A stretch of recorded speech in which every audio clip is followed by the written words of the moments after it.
మన డైజెస్టివ్ సిస్టంలో మన పేగులలో మంచి బ్యాక్టీరియా చెడు బ్యాక్టీరియా అనేది ఉంటుంది. ఈ చెడు బ్యాక్టీరియా ఎక్కువైపోవడం వల్ల మన గట్ హెల్త్ డిస్టర్బ్ అవుతుంది.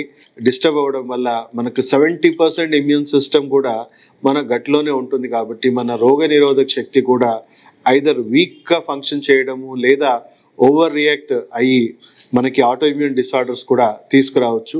సో ఆయుర్వేదంలో మనం చెప్తాం కదా, దాదాపు 90% డిసీజెస్ మన గట్ నుంచే మనకు ప్రొడ్యూస్ అవుతాయని. అది అక్షరాల నిజమండి. మన గట్ నుంచే మనకు 90% రోగాలు మనకి జనరేట్ అవుతూ ఉంటాయి. సో మన రోగ నిరోధక శక్తికి కూడా అది ఇల్లు లాంటిది.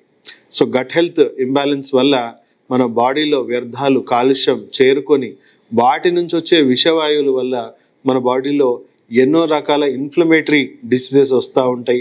మన అవయవాలు దెబ్బతింటూ ఉంటాయి, మన స్ట్రక్చర్ దెబ్బతింటూ ఉంటుంది, మన వెన్నుపూస, మనకు brain stroke, heart stroke, almost చూసుకోండి ఏ డిసీజ్ అయినా చూసుకుంటే గట్ నుంచే మనకి జనరేట్ అవుతూ ఉంటాయి. ఏ జీవనశైలి వ్యాధి తీసుకున్నా, ఏ అంటువ్యాధి తీసుకున్నా కూడా మన గట్ హెల్త్ ఇంబ్యాలెన్స్ అని మనం చెప్పుకోవచ్చు. అక్షరాల డయాబెటీస్ లాంటివి కూడా మన గట్కి ఎంతో లింక్ అయి ఉన్నాయి. మన జీవనశైలి వ్యాధులన్నీ కూడా లింక్ అయి ఉన్నాయి.